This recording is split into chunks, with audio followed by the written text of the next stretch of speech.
not busy doing something. Lost track of time.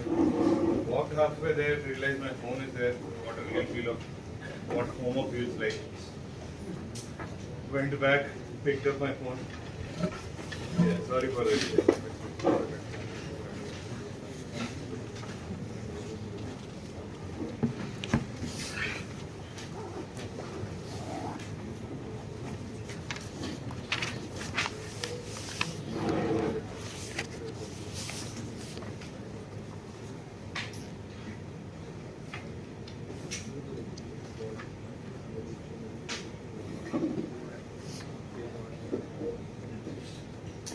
Great. Okay. So thankfully, the system gods have with us, so we could get this started sooner than I expected. So, I want to cover a lot of ground today. And here's the fun part about NLP, right? It has two components, which do not, like oil and water, they don't merge. Right? But like oil and water, we keep creating emulsions out of this, and that's what NLP is. The oil and water I'm talking about are linguistics and computer science. And they don't mix. So as soon as we start talking in computer science or applied mathematics terms, we often leave out कुछ झगड़ा करना बाहर जाके कर लो.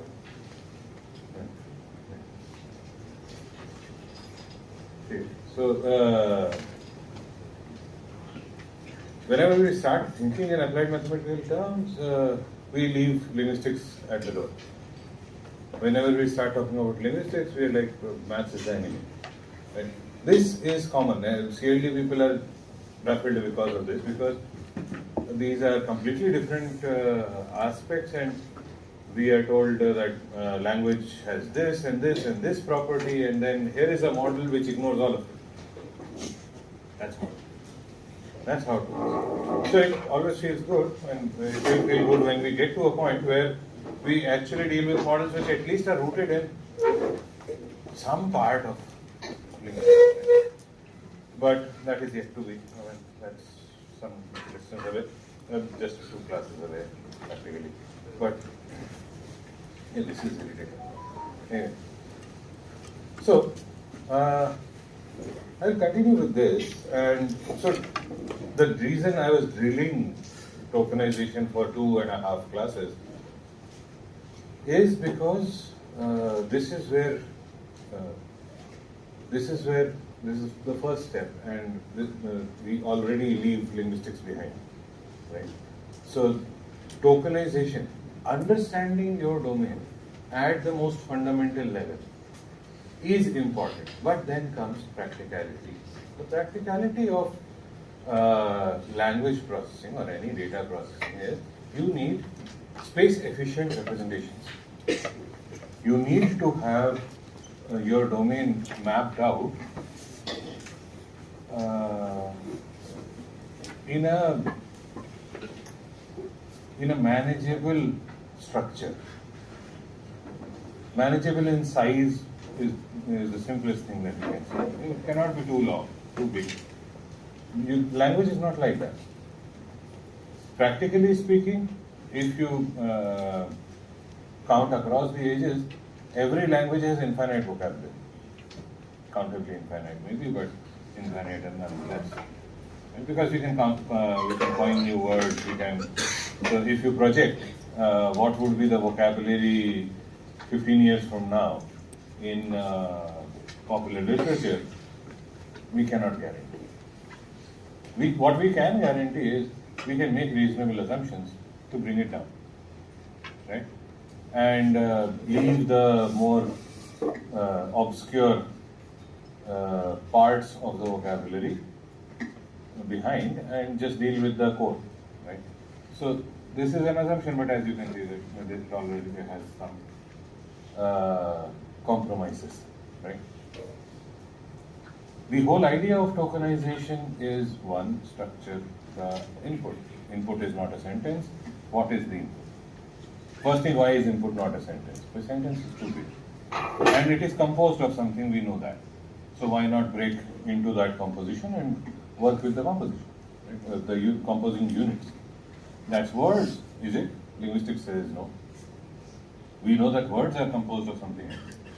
Characters. That was the discussion last time. Or we can say, okay, linguistically morphemes, right? So we try to break into morphemes, and that's where Morphoser comes in. Morphoser does a simplistic task based on information theory. Okay, how do you? Most of the ML and statistical modeling has a simple principle, right? Or one term.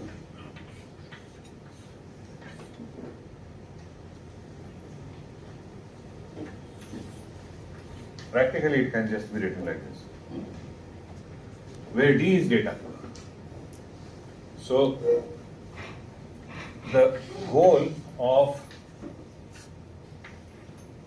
any ML statistical modeling approach or neural approach does not really matter. All of them are doing the same thing. What is D is data that you see or that you have learned from. And the goal is find that set of theta. Theta are your parameters, which maximizes the likelihood probability of the data. In a nutshell, that's the end of ML. Explain the data. Of course, you can add a lot of things. You can say, hey, I don't just want to explain the data. I also want to add something to the data, right? Augment the data. The common term for that is labeling. Yeah, assign labels to it. So then the same term becomes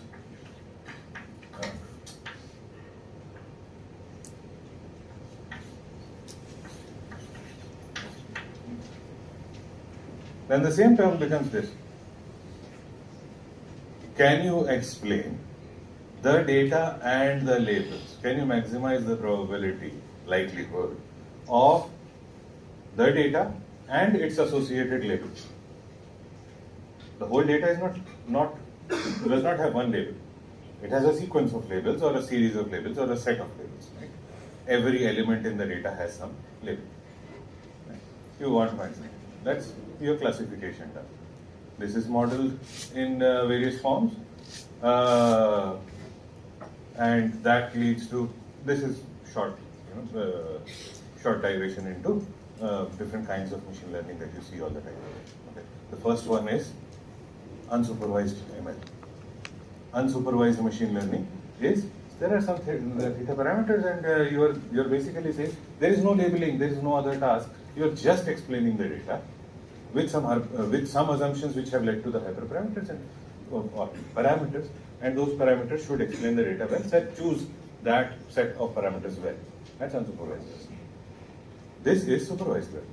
Supervision when we say in machine learning, it's the human effort that has gone into labeling the data. That is the supervision that the human is providing, and that's the reason for the term supervised ML. Many of you have done this course. SMAI covers it beautifully well. Right? Those who haven't, please, when you do, this is a foundation of that. Second year would not have that.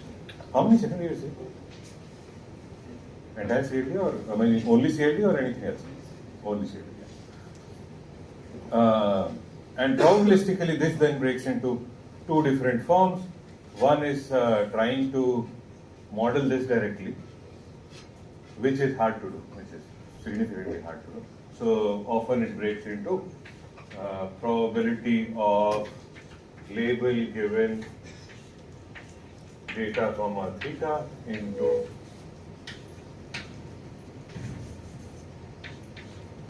prior probability of D. Where does this come from? Chain rule. This is joint probability broken into a chain. Okay. This is one way of doing it. In which you are actually maximizing the joint probability, but in a slightly different manner. The other is, hey, my task is labeling, right? So I should maximize the label probability directly from theta. So that only models this one, right? So actually, often this is very hard to do. So this is one chain rule application, but this is extremely hard to do. You know why? Because data is vast. Prior probability of every data element would be extremely low. So that mathematically this is not doable. So we flip it, and that results in explain the data using the labels and parameters, and prior probability of the labels. How often do you see a certain label? Now, because you have large amount of data and a very small set of labels, you get very good probability counts for this. Right? So this is mathematically very sound. And mathematically it is also sound because it's coming from the chain rule. Right? So it is, in fact, maximizing the same parameter. Right? So you can model it like that, and we do model it like that. And here comes a kicker. This is called generative modeling. This is called generative ML, which has absolutely almost nothing to do with generative AI. That's the kicker. No relation, almost no relation at all. And the other is, I will model this directly, which is PY, so just this part. Because this is hard to do, I'll model just this part. But then I'm dropping that, and that causes certain problems. And also, data in the conditional. In probability, conditional is given this, what is the likelihood of that happening? Now, given this happens so little number of times that it becomes problematic. Right? So we have to create some abstractions so that we can represent the data better. Right? So we do feature engineering and so on and so forth. And anything that converts data into any kind of abstraction models pretty much this directly and creates what is called discriminative learning. This is the broad categorization. Generative ML, generative modeling, is solving the joint probability equation. Discriminative ML is solving the conditional directly. That's the basis. Why did we go there? We went there because if we are trying to maximize the likelihood of the data, that's where we started. Right? Granularity becomes an issue. Statistics is a field of counting,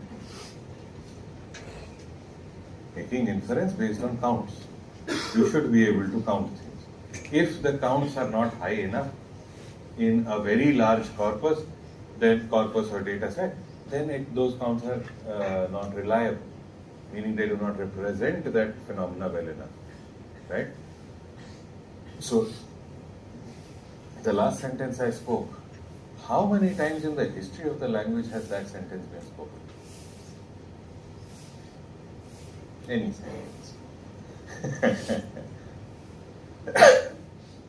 There are sentences which are spoken very often, but there are sentences in the flow of a discourse which would be spoken literally for the first time in the history of the universe. I can't say history of the language, but it's the same thing.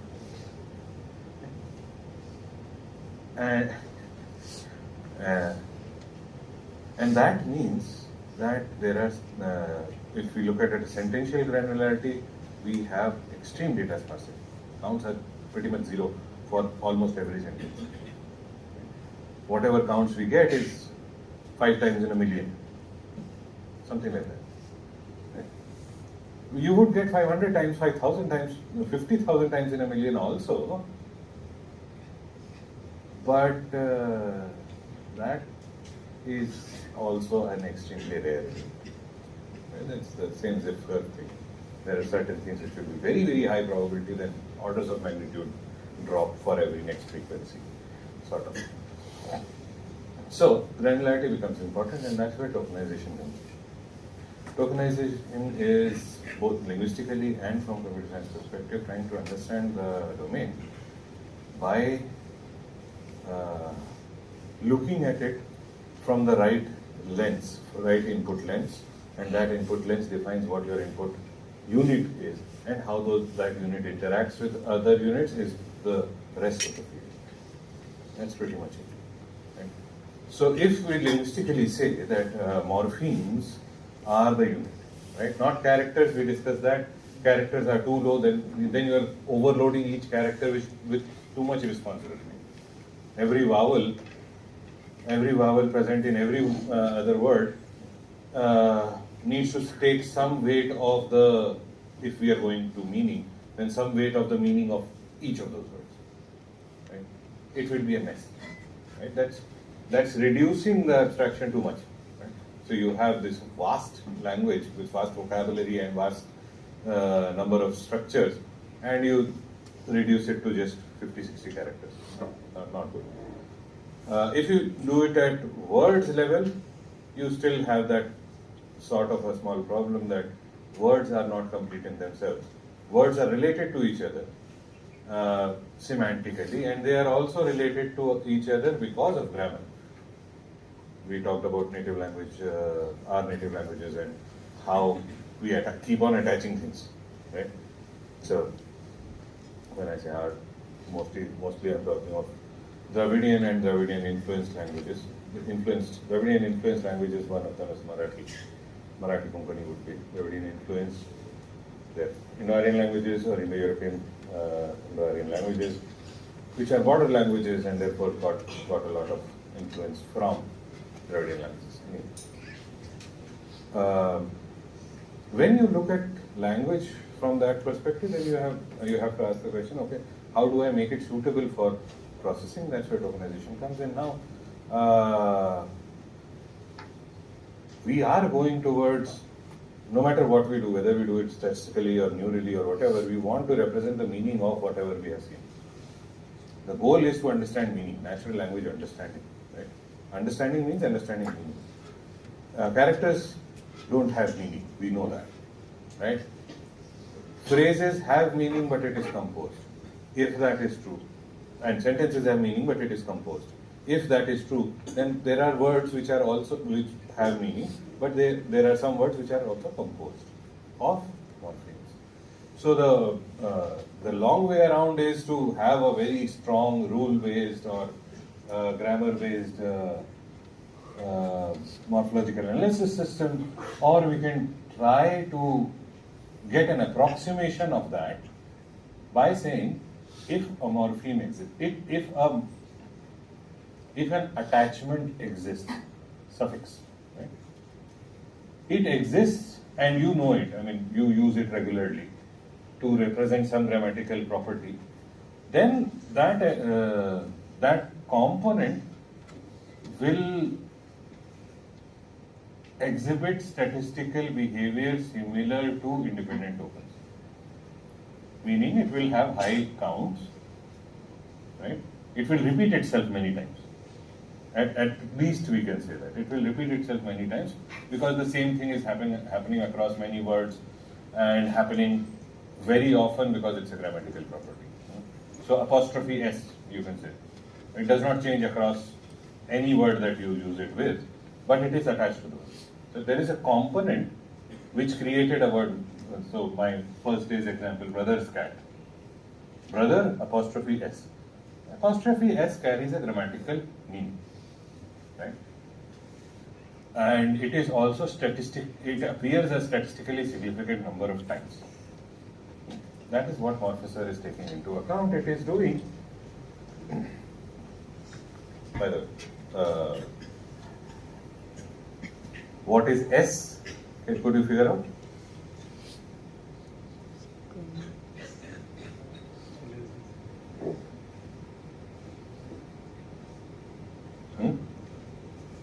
It is a lexicon, sort of. It is a lexicon of complete words and stems and morphemes, stems and affixes. I say affixes because it could be prefixes, but as we saw in the algorithm, it mostly works on suffixes. So S, politely written as segmentations, are basically S is a list, the entire list of words and the words that have been broken into stem and suffixes. That's the entire list. Create a list such that the data is explained well. That is what we are trying to do. Okay.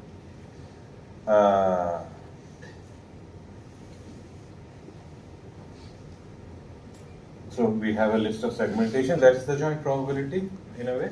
It is a sort of labeling, right? P d given theta is, weirdly enough, can also be written as P d comma theta. And what else would happen if I do this?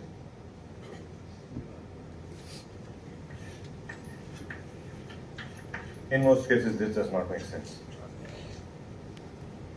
In most cases, this does not. Could you understand that?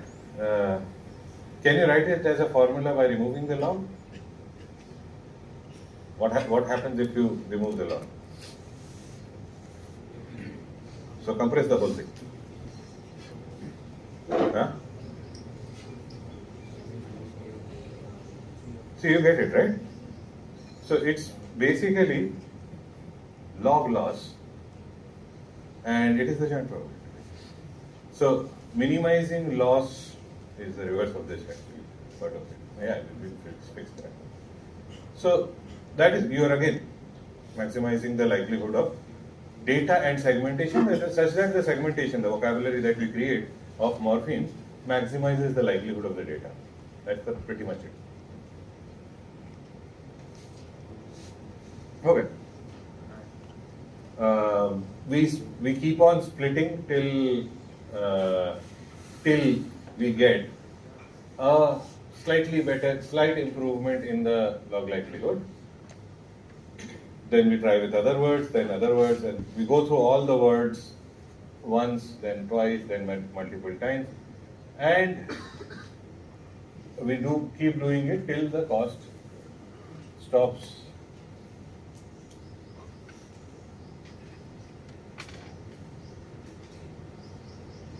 Share. I was curious, like d comma theta is an intersection or like. That's a wait. In a practical world, it does not make sense. Theta is hyperparameter, right? What do we mean by saying maximize the probability of data and the hyperparameter? It does not really make sense. But a joint probability is coexistence, the probability of coexistence. Right? How likely are these two to appear together? Right? Both. So it does break into that. What is probability of prior probability of theta? That's, by the way, how many of you have trained large models or initialized neural network, largish, deep neural network, transformer based, let's say? One. Raise your hand higher, I can't.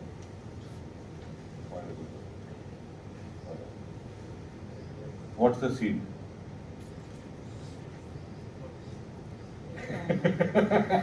Those who don't know. There is a seed parameter. When you use Hugging Face Transformers library, there's a parameter that you need to set, seed. And the thing is, somewhere, somebody used seed equals 42. Right? Why 42? It's the answer to the question of life, universe, and everything. The Hitchhiker's Guide to the Galaxy. That's where the number 42. Somebody used 42. Okay, that code was repeated because it was an example code. That code was repeated millions of times. So every plagiarizer took that and created their own blog and blah blah blah blah. Right? So code bases. GitHub was flooded with seed equals 42. Now, if you try to generate a code using ChatGPT or Claude or anything, it will put seed equals 42. Prior probability of theta. For the same architecture, if you are setting seed 42, the mechanism is fixed. That's the prior probability of theta. How? So it should be random. In a hyperparameter search space, what is a hyperparameter or parameter search space?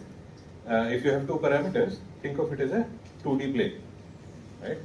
If you have two parameters, let's say mu and sigma, mean and standard deviation. So mean this, standard deviation this is the point. Right? That is how it is. Right? In that, if I ask any one of you to think of a mu and a sigma, what? Think of a mu and a sigma. Did you think about it? Huh? How many of you thought 0 and 1?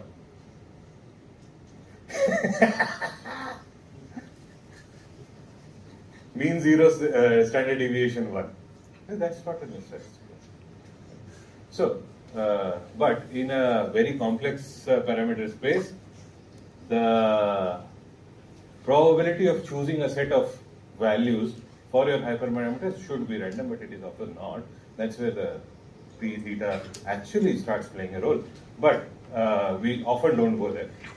We directly try to map this. We are just doing a brute force search of that space and keep moving in the space and applying new problems and new values to these parameters such that we get a very good point in the likelihood. And we say this value set explains the data well. That is what we do in pretty much every, irrespective of supervised, unsupervised, semi-supervised, self-supervised, whatever it might be. You are basically setting parameters. You are just finding better and more efficient methods of searching through this space of parameter values. If it's 2 parameters, it's a 2D space. If it's n parameters, there is an ND space. And you are just putting a point there, and that is your that is the result. That is your trained model. And there are every approach will give you different mechanisms to do this. How do we efficiently search? What guides our search and all of that. So again, this is directed towards the second year students to understand that search itself is the core of machine learning. Further.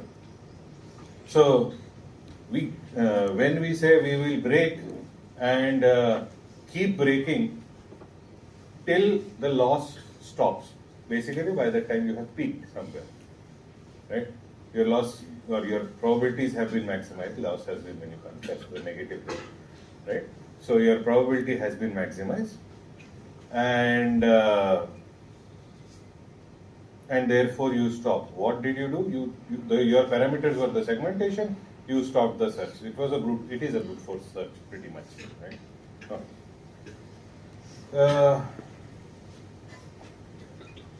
This is a very good idea. What it resulted in, we should have kept it. What it resulted in is identification of almost all common suffixes, almost all common grammatical modification strategies. So, for example, able, dash able as a suffix will become, or BLE would become part of your dictionary. IES would become a part of your dictionary. ES will become part of the dictionary. S will become part of your dictionary. UN, unfriendly, right, will become part of your dictionary, right? And what would happen? Unfriendly would be out of the dictionary. The dictionary now would contain unfriendly. That's what we want. So we want to, by using these simple steps, we are able to get to a vocabulary which allows for composition, right? Now the next model can figure out how to compose it, whether to get meaning out of it or new words out of it does not matter. We can say, okay, this word is not 1 token, it's 3 tokens,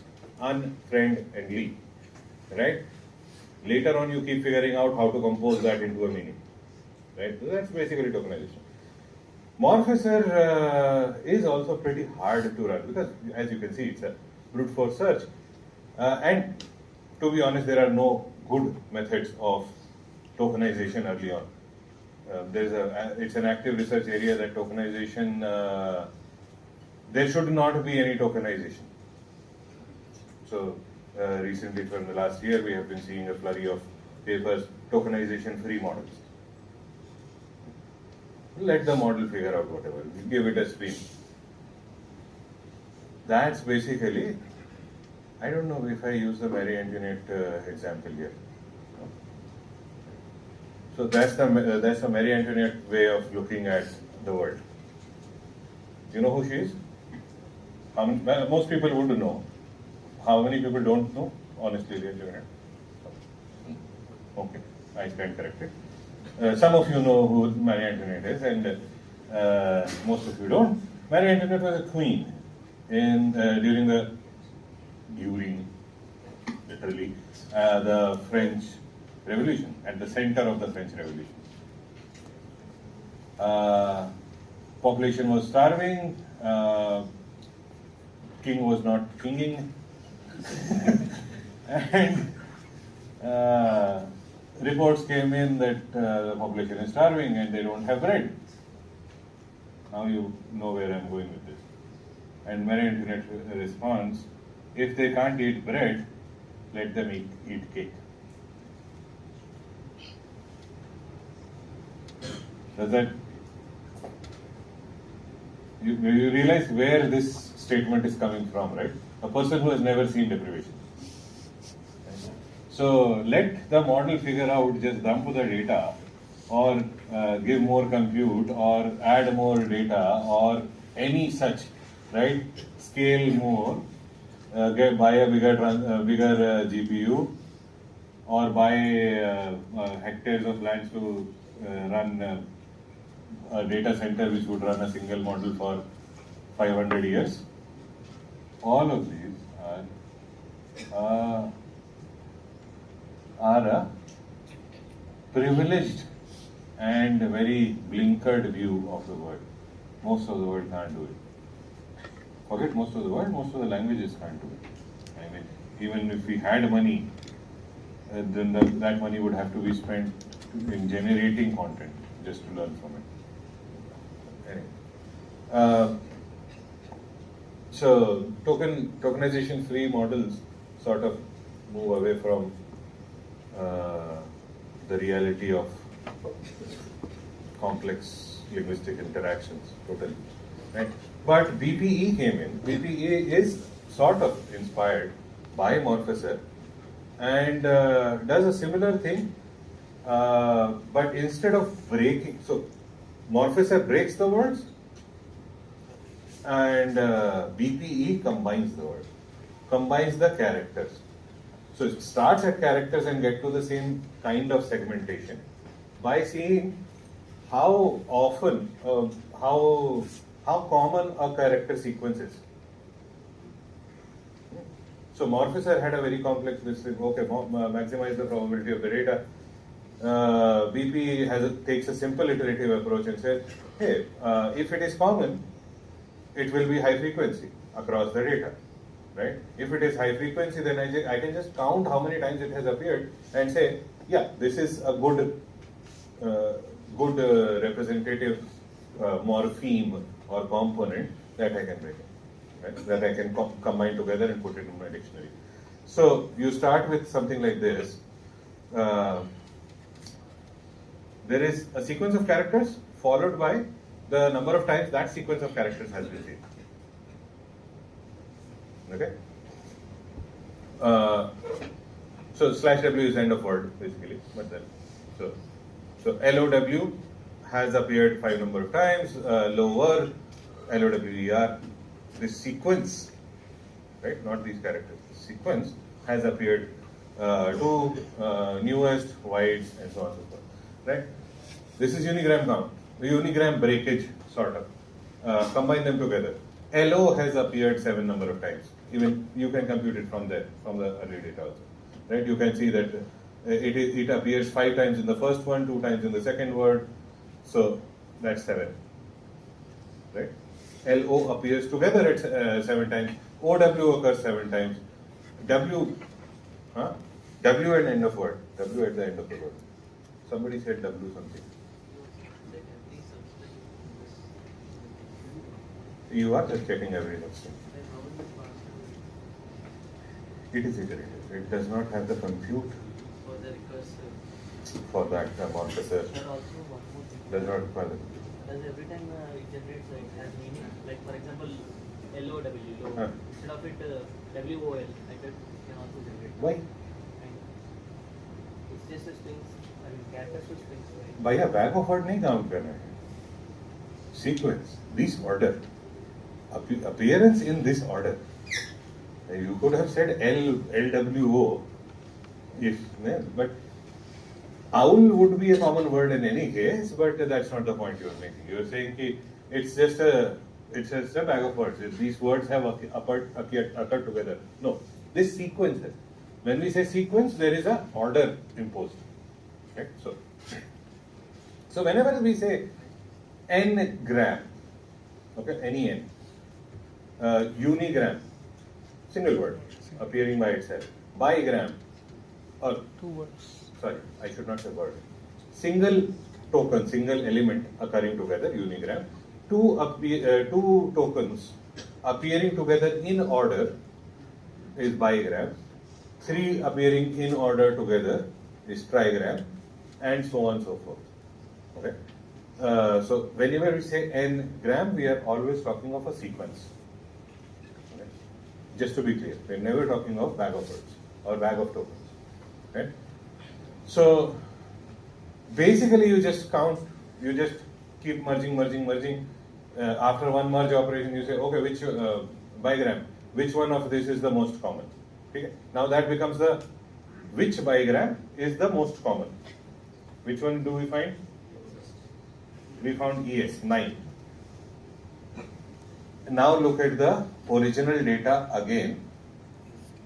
But instead of E and S as a ES sequence as a character E and S, there is now one token.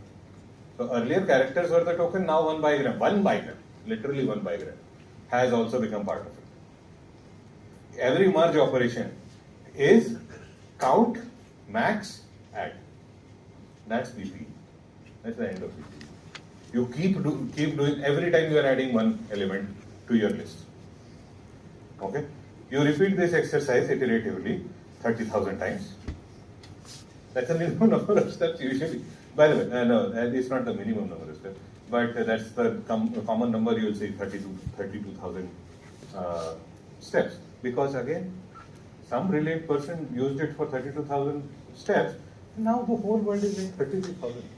Right? There's an entire PhD thesis being written on how that is not a good thing. And that's not as well. So, it's a number. So the question was, is 30,000 a low number or a high number? It's a number. The reason I'm saying it, there should be some logic behind choosing how many number of steps you will run this operation for. There should be some logic, right? And it should be driven by some understanding of what you are dealing with. So what we find, just a brief thing in this paper that Samitra has worked on this. This is one publication. I should not say that's his entire thesis, but there's this one major part of his work is to say that different languages require different number of merge operations in order to reach their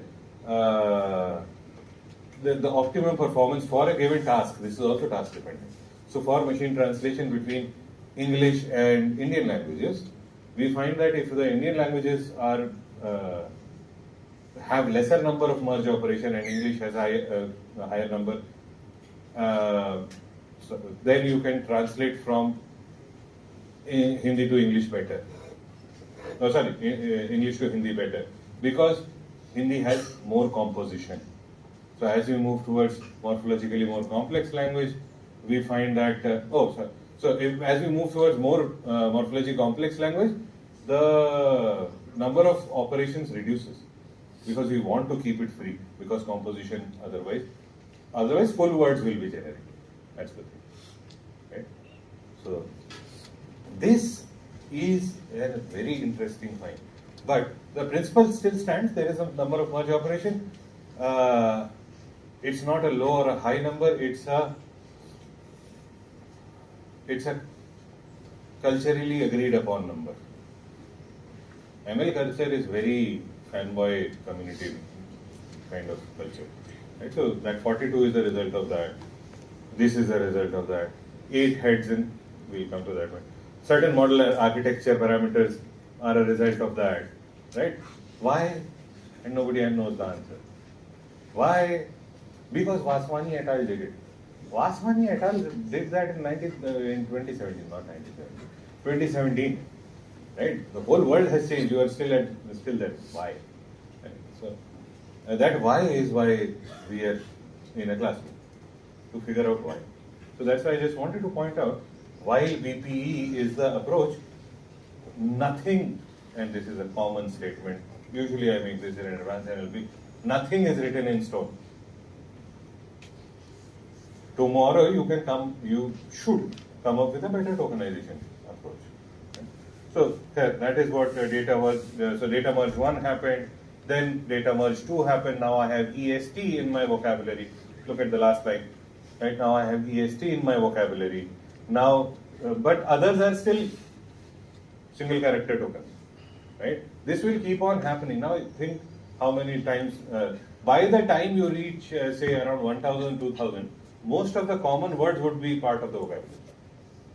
15,000, many of the rare words will also be part of the vocabulary, but that's about it. Then it slows down rather fast, right? Because every time you're adding one word, right?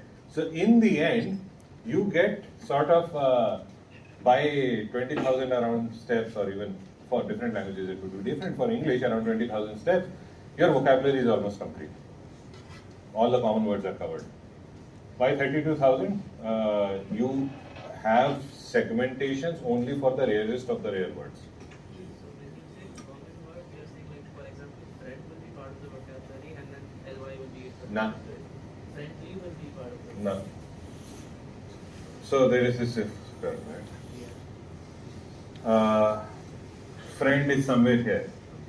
Friendly is actually close by. Unfriendly, friendliest, unfriendly, something.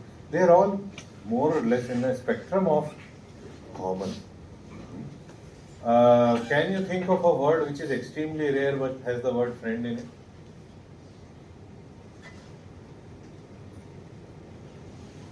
Let's say unfriendliest. That has a chance of not being in the vocabulary. Unfriendable. I can coin a word, right? And this would be a very rare word. Yeah?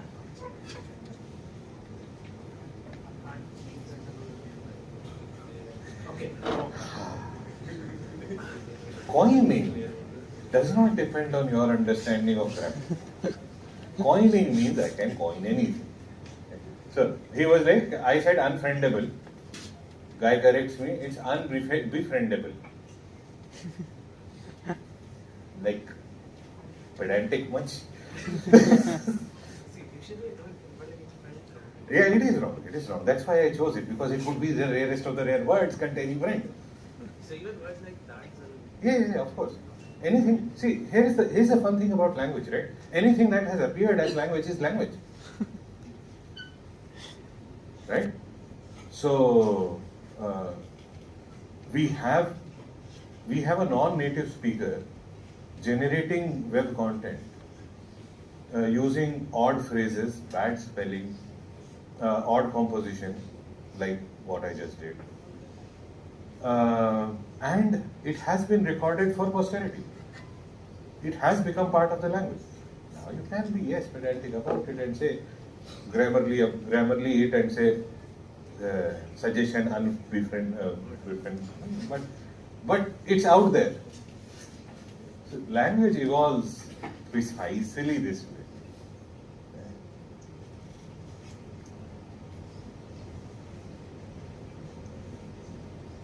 So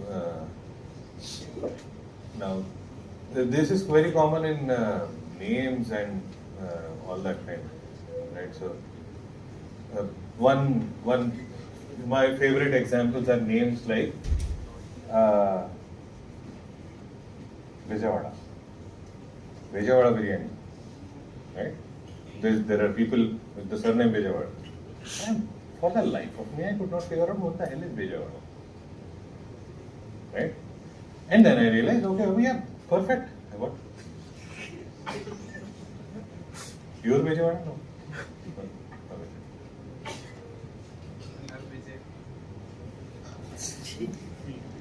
His home.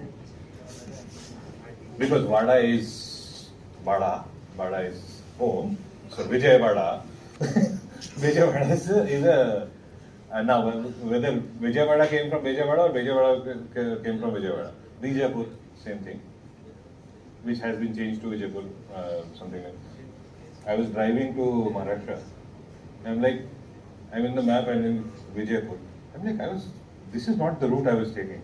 It took me a minute to understand they have changed the name back to Vijaypur. So, where is the fort? Why is the fort here? Okay, this is Vijaypur fort. Damn. Okay. So, similarly, I had a friend Salil Badodikar. Marathi people, Maharashtrians here. So the name is Badodikar. Now from Kar, most people would understand that it's a place, right? So just to say, Marathi surnames.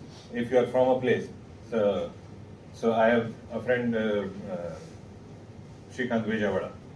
Shrikant Vijayawada is his family is from Vijayawada, and that's pretty much there. Or you can pretty much pick up any such name. I might not remember anybody's name, but yeah, you get the point, right? So Kar is the surname that you are from there, from place. Badodi. There is no such place. Can you figure out what that is? Badodekar mein Badode kya hai?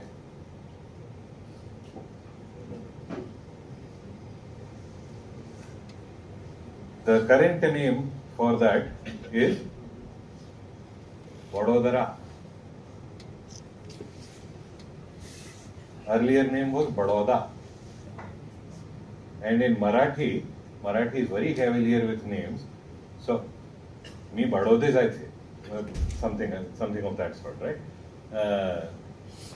So, Baroda is Badode. So, Badodekar, that's how. So, rare words are formed as part of language evolution. Right? So, that is why controlling the vocabulary becomes so important.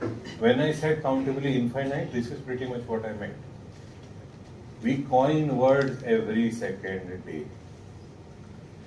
So, you are WhatsApping. People give Googling example, you are WhatsApping. Right? Or I installed Maggie. That has happened. I mean, I have heard. Where, first thing, I thought Insta was Instagram. I am like, Instagram to Maggie kahan se aa gayi? Then it was Instamart, which was converted into. That's a very local thing. So, or Swiggy did, or Porter did.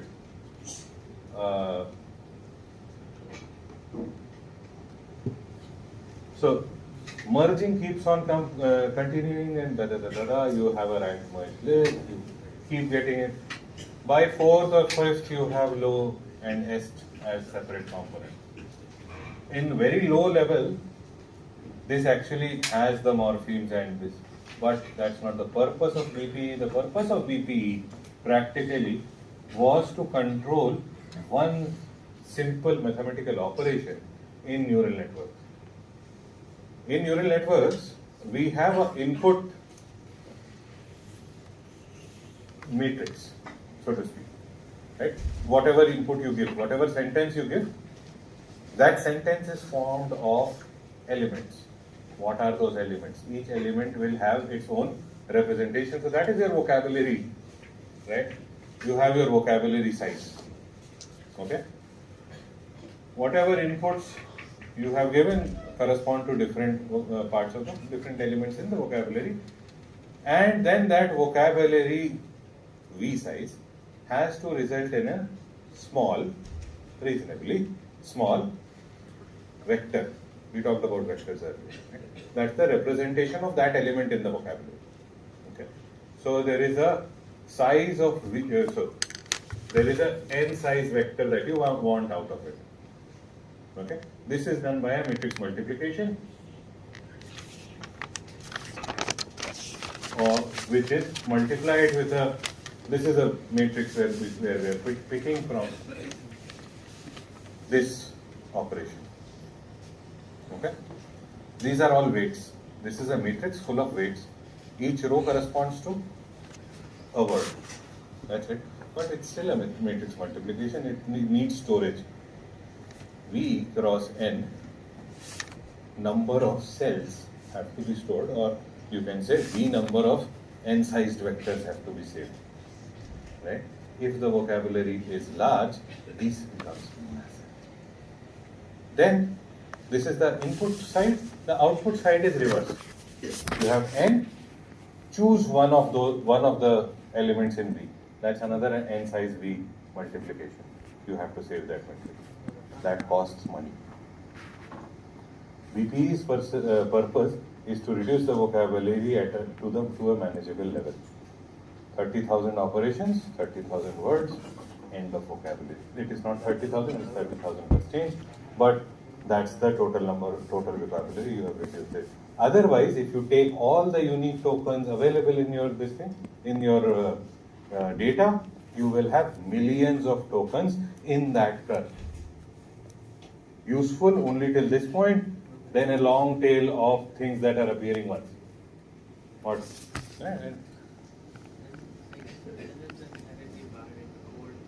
No, the purpose of BP is it is also doing this. So unfriendable will be composed. So each word is combination of tokens. Those tokens go something, friend, something, right? It would not be completely random because you are choosing to add them to the vocabulary only if they are high-ish frequency, right? So it would not be completely random. Morphosis is doing the same. Morphosis is pretty much doing the same. It's just computationally more complex. This is simpler, and Morphosis does not care about vocabulary size. For very large data running Morphosis, so we are talking trillion tokens range. Running Morphosis is impossible. That's why we have these iterative tokenization methods. Sentence piece is similar. It basically anytime two appear together, you add them and then iteratively delete. So it takes the opposite path. Again, an iterative method, but while word pieces was doing it by taking the most high-ranked, most frequent combination and adding into the vocabulary. Here it is like, okay, I have all the bigrams, add all of them, remove the sequence which are least likely, which have the least count. So, of course, when you do that, you will find that in this data, let's say bigrams, there are R/W will be dropped.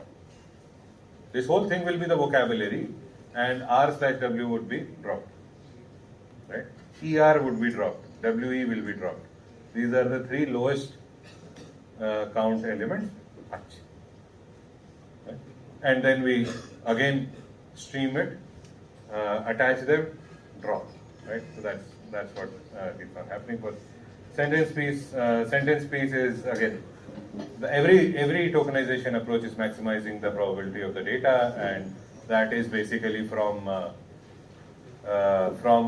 an independence assumption. We can say it's basically the prior probability multiplication of prior probabilities of each of the words, and that's what it's maximizing. But yeah, So instead of doing it very blindly, sentence piece uses a Viterbi algorithm to choose which ones are the best to drop in a way.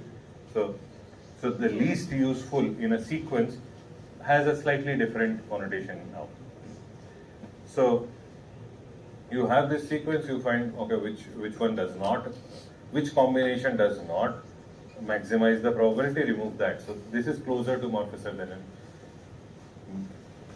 we had that thing, right? Which one uses which tokenizer? It's the NLP. Yeah. So it's a 50-50 split almost, if I remember correctly. The 50% of the large language models use BP and 50% use sentence piece as broad. Yeah. So, and it has direct impact on tasks. This is a task specific example. You would not be able to probably read it. Most of you, either you are not able to read Marathi or in some cases they write it. So in most cases they write it. So this is the Marathi input. Lashi is vaccine. Lashi che off. Dushparanam is side effects. Kaya hai.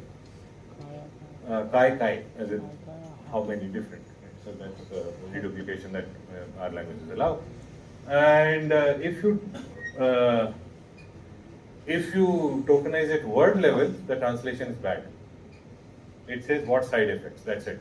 That's the result of the first tokenization. That's space-based tokenization. Second is BPE tokenization. This is directly coming out from the person who made these slides, that's Samudra. And this is part of the observations that he had with the BPE work that he has been doing. Right, so, and then you get the proper translation. Marathi people should be able to read this. Right, the first and would find that the second translation is more correct. In fact, in this case it's perfect, but in this case, it's not natural sounding, but still better. So, that's English input, tokenized at word level. You get some Marathi output, but if you following and options is separated, you get a better output. Significantly better output in fact. Now it starts making sense. First one it does not make sense.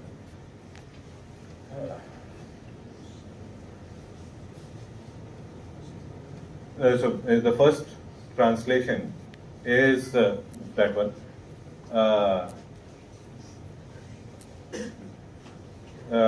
You will see two options below. First translation, and the second one is the two options given to you are the given to you can be seen below. The two options given to you can be seen below. So that's it. And this is the hypothesis or the thesis of that paper, that one hyperparameter does not fit all. That's what we were talking about, right? So, and tokenization is something that we'll keep revisiting at a neural modeling level, but we have pushed enough in that direction. I will jump into a foundation issue of the foundational things. Let's say foundational or classical or whatever. Whenever we say statistical, there are people do tend to use the term classical. Why are we doing classical? The classical NLP, it's no longer used, right? And the simple or rude or uninformed answer would be, what, right? And many people just stick to the valid answer, which is, okay, tell you, this is the history of NLP and you should know it. Why? Why? Because you don't have to solve everything with one thing. Even if that one thing is capable of everything. So, I don't know, most of you would not recognize these two people. At least one of them. Huh? God. Is that name still running?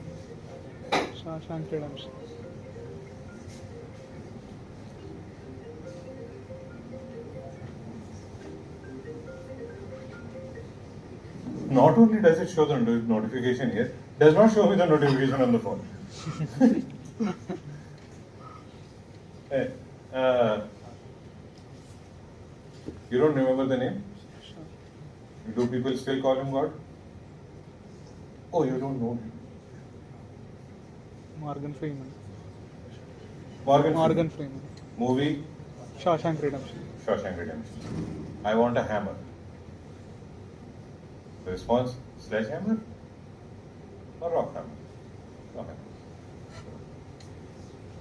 For those who have seen the movie, this would make sense.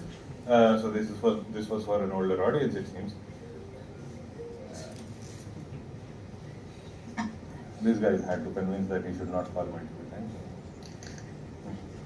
So the idea here is that you should match the tool to the task, right?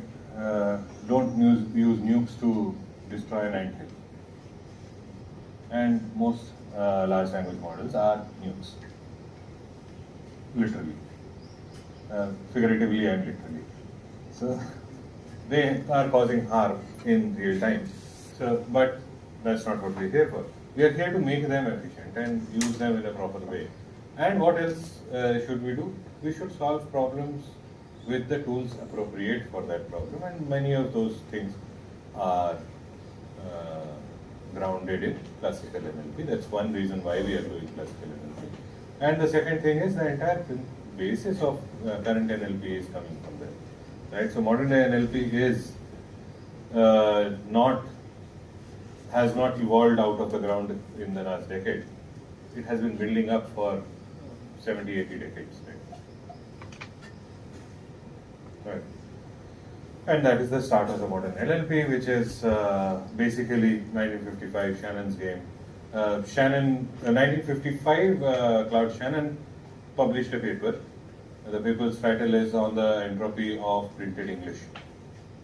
That is the beginning of modern NLP as we see it, right? So information theoretic treatment of language, right?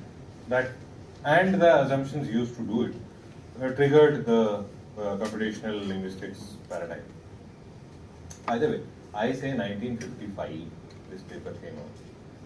We were talking of Chomsky's thesis, that was 1952. So it's not that Claude Shannon is the father of NLP, no. There are others.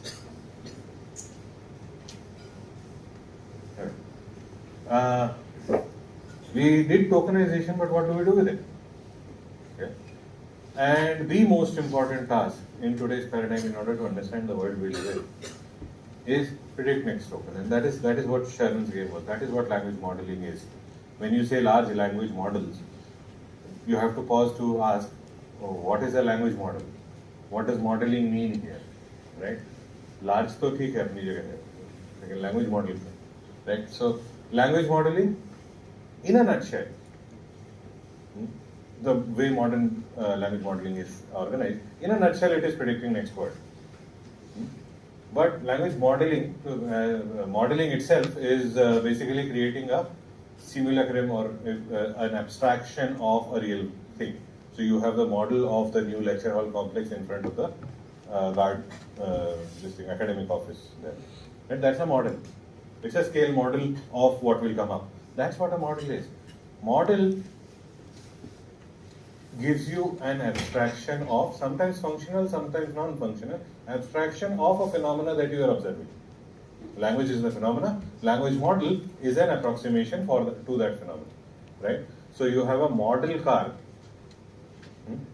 It might be on the showcase. So it's not functional, but visually it is the model. You have a model RC car, remote control car, right? Now it looks like a Ferrari, drives and drives. May not drive like a Ferrari, but it looks like a Ferrari and drives, right? So it's functionally closer to the original. Okay, so language modeling is just all the same paradigms. Language models can be functionally bad, functionally very good, functionally almost approximating the real world, right? Real world phenomena. That is what we do, and that is where we are right now. We are almost there. Right? Almost there, meaning this is the classical mathematical problem of monkey jumping on a pole. All will forever remain always there. The monkey jumping on the pole example is this case. You have a mathematical problem, right? You have a monkey which jumps and reaches the top of the pole every time it jumps, and then slides back half the. However much he has jumped, half of that he will slide back. So jumps to the top, goes to half the point. Jumps to the top, goes to 3/4 of the way. Right? When will he reach the top? Never. Everybody knows the answer. Everybody can work this through. Never. Right? So that's the long tail.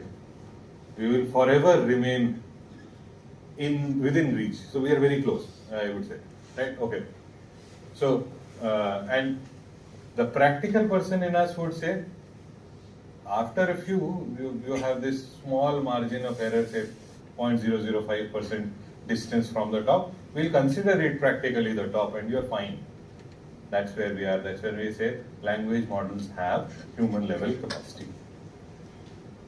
That's where we are. There is that 0.005% is not that small. That thing is huge, but we are close. Okay.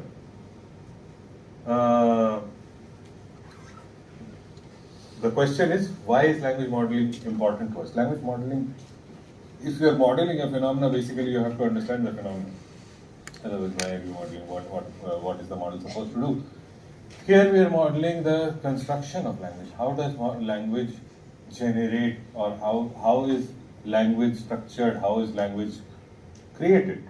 Right. So generative modeling is basically producing next words and so on and so forth. And then you have to answer the question, what does that tell us about language? So, if I say, okay, I'll give you this simple task.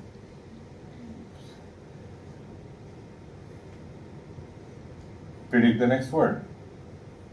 All of this is dependent on that. Spell checking or spelling suggestion or word suggestion in your keyboard, among the first usages. Okay, there was T9 keyboard which came out pretty much with the Nokia 3310. That was 20 years ago, and that was the first statistical autocomplete. Has been around for 20 years. We have known about it, of course, on computers for last 60 years. Right? Spell checking, autocomplete, grammar checking. Grammar checking, why? How? If you have modeled it, then you can predict likelihood. If you can say this sentence has high likelihood, meaning it is grammatically well formed. This phrase has high likelihood, it is grammatically well formed. If it is not grammatically well formed, unfriendable, then you will get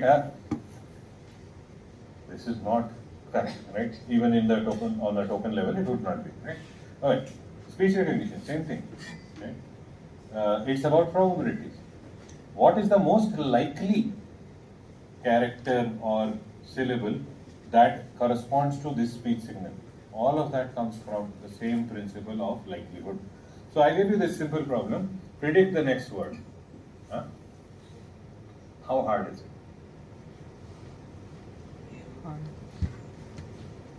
Very. Hmm?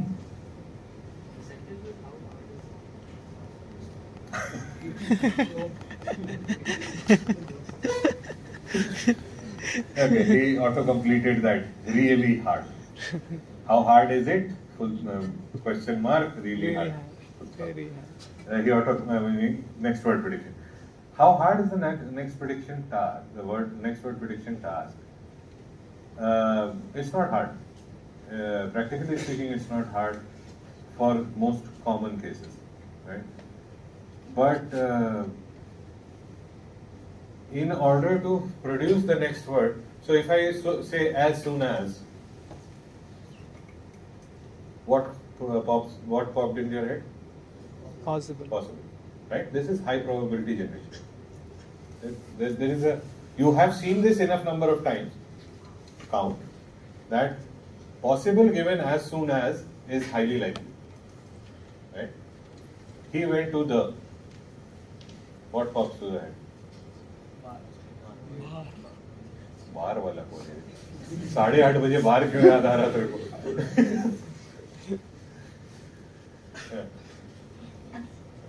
हाँ, bar, restaurant, room, store, class, hospital. This class is not that bad. Anyway, so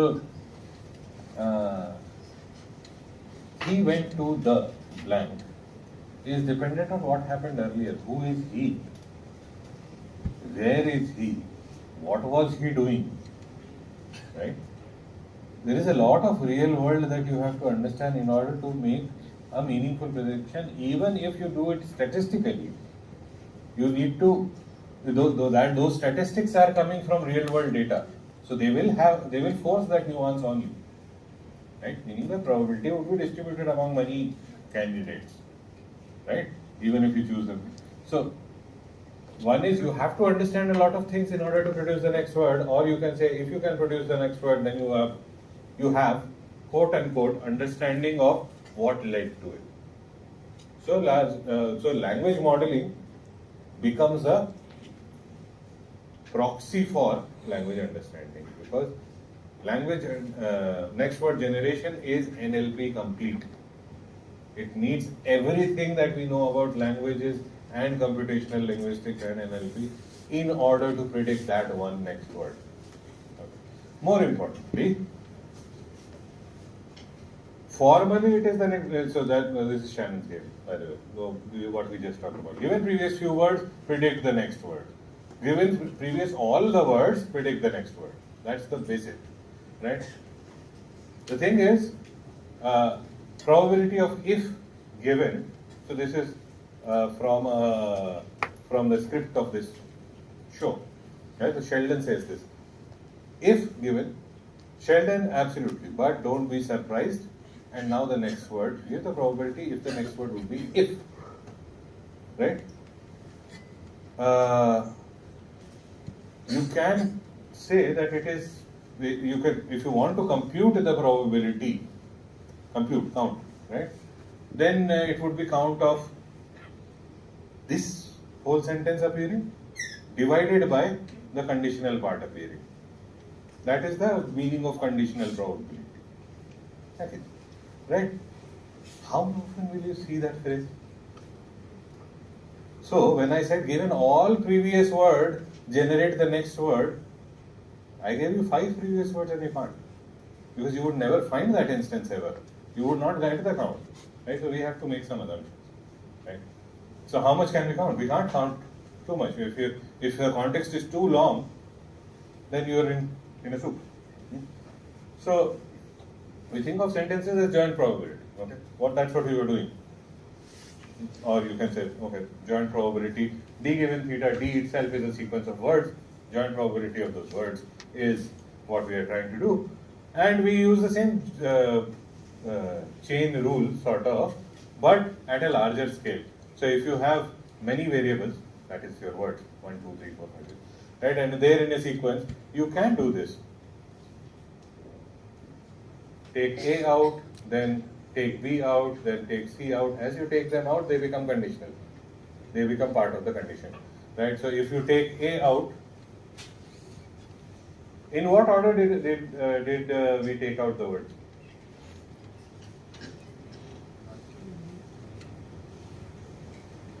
We first took ABC out and came up with D given ABC into probability of ABC.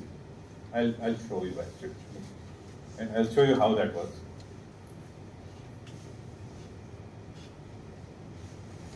Okay. So, if you say, well, look at the conditional probability one, right? If you want that rewriting A comma B, writing PA into B given A somehow is not intuitive for me. I'll just reverse it. I will write it like that, right? So I take there I have written it, but I'll use the PAB kind of thing, and A comma B comma C equals P. Now, because the last element, I want to have last element C given AB. This is also a joint probability. I can treat it the same way and break it. So then it becomes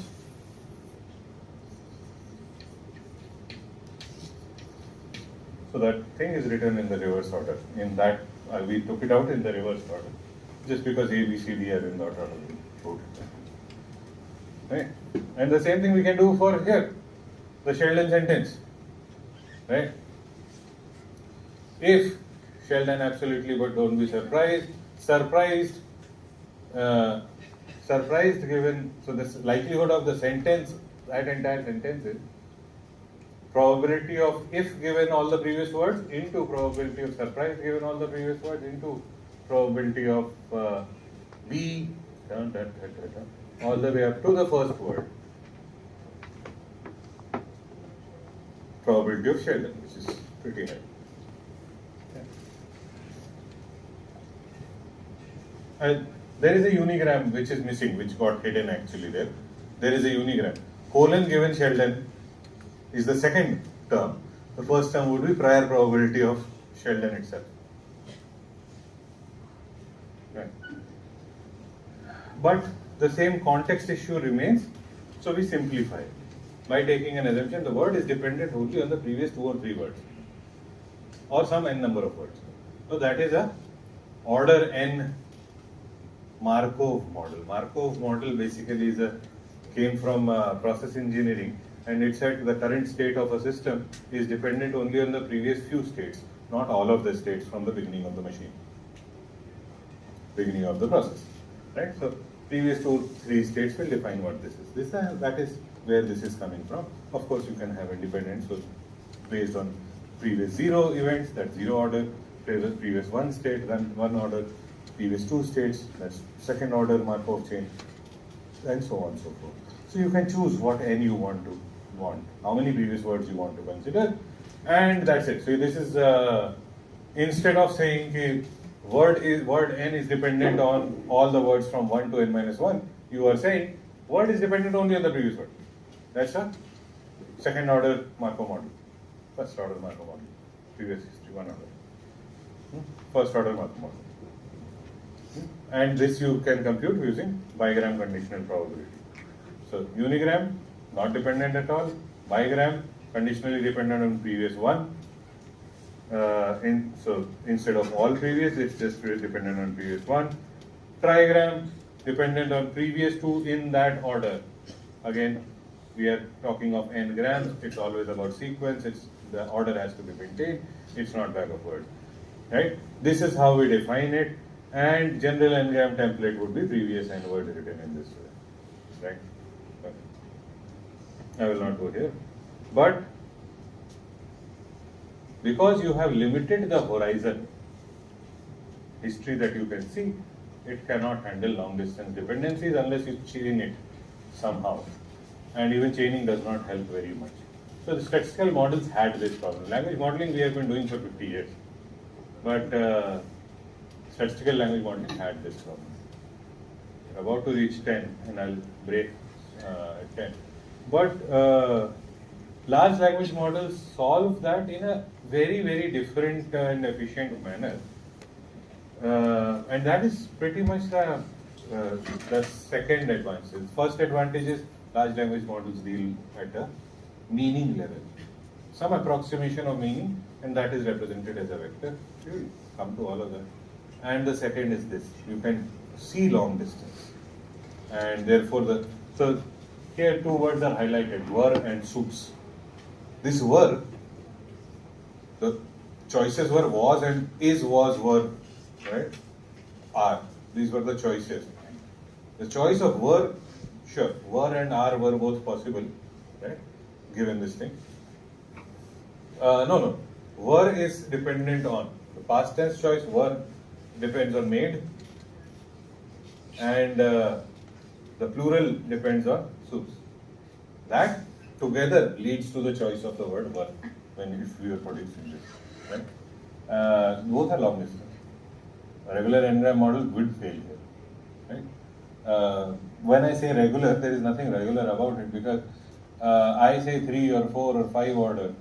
In practice, for languages which had a lot of data available, we used very large language models, even statistical, large order language models, 12, 15, 30, right? Regularly for machine translation where data was less. For general language modeling, billion token this thing, we would easily use a 50 order Markov model. Okay, 50, 100. Basically, computing that is or storing that is painful, ridiculously painful, right? Because it's basically a 2-dimensional table with all possible 11 length sequences and all possible words. That's the sequence. Otherwise, you have a 11D matrix, right? So, in both cases, painful. It worked really, really well. But we always have longer context, longer dependencies, more meaning-based dependencies, and so on and so forth. The first architecture transformers had a context length of 512. Before that, we had LSTMs which were potentially infinite. Current transformers are running at 128,000 tokens. They can architecturally look at 128,000 tokens. I'm right. Huh? Million. There is a million token. Yeah, but okay. I'm talking of more generally available. Yeah. Huh? Basically, in the last couple of years, we made some changes in the architecture, which has resulted in potentially again infinite. Is it useful? Absolutely not. It is harmful? Yes. But now we have that sense. From the beginning of the world, we can say, okay, all the words in this book will be considered to generate the next word. So we are there. That's what large language models have done for us. The fun part is the language model does not need to be very large in order to do that. So we have simpler models which can look very far away. And then there are models like Mamba which have very unique way of looking at things, but we'll get there. Why is this context less important? One more minute. Can be driven home by this example. This is my favorite example, has been with me for 10 years. So, when I say large green blank, large green could be anything. Truck, tree, mountain, pond. Right? So you have a huge, that was very much like he went to the, right? And then I have swallowed the large green. Right? Your choices get limited to this.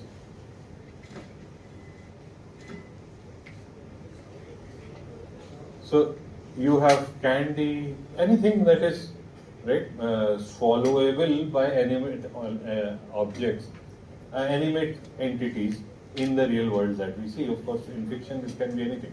Swallowed the large green planet, Galactus. It can be done.